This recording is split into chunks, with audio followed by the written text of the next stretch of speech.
primary is tonight. How do you think this election process has been going so far in 2016? Well, every election process is dominated and dictated by a political environment. So every 4 years you have a different environment. And this year's environment is as interesting, volatile, unpredictable as I've seen in my lifetime.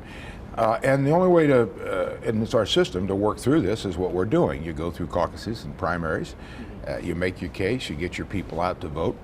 And I think New Hampshire has always been an important, it's not a complete, but it's an important part of the process, if for no other reason than it's the first primary. So we'll see, and then we move on and get to the big states, and then the other states that are more representative probably of our country in different ways.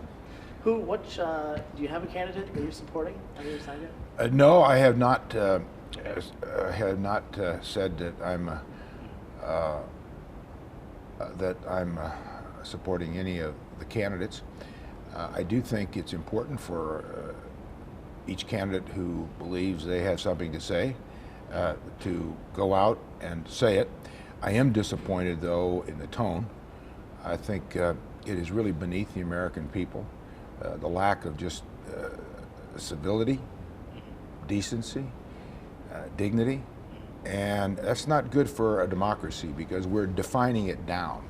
And America's better than I think what we're seeing in these primaries, and I hope we sober up here and clear this up, because the world is watching, and I am all over the world all the time, and leaders from across the globe say to me, what's going on?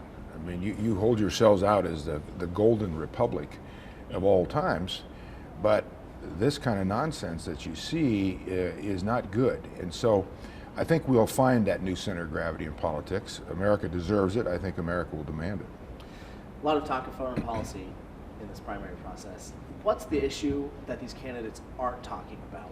And when you're at home watching these things on television, that you're just like, why aren't you talking about this?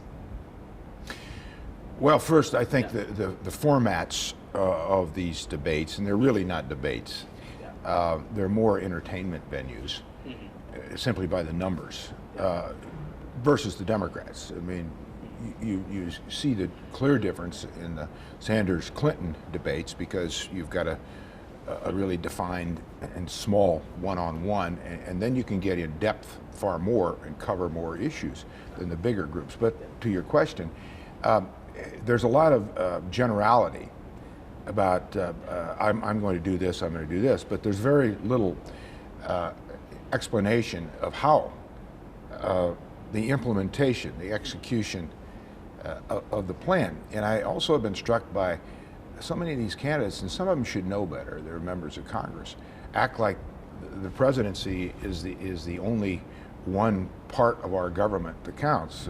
We do have a government of three co-equal branches, and the President of the United States can't turn the lights on in the White House unless the Congress appropriates the money.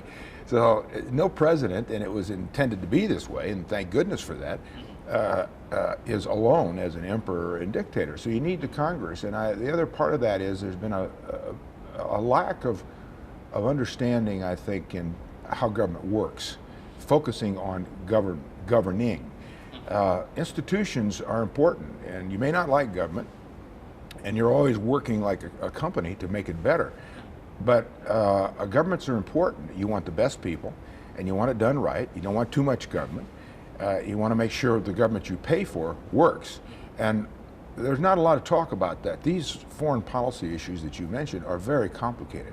They're wide, they're deep. They're not simplistic at all. This is as complicated, volatile, dangerous a time I think we've seen in our lifetimes. And it's not going to get less complicated. A lot of the danger that you mentioned comes from ISIL groups in the Middle East.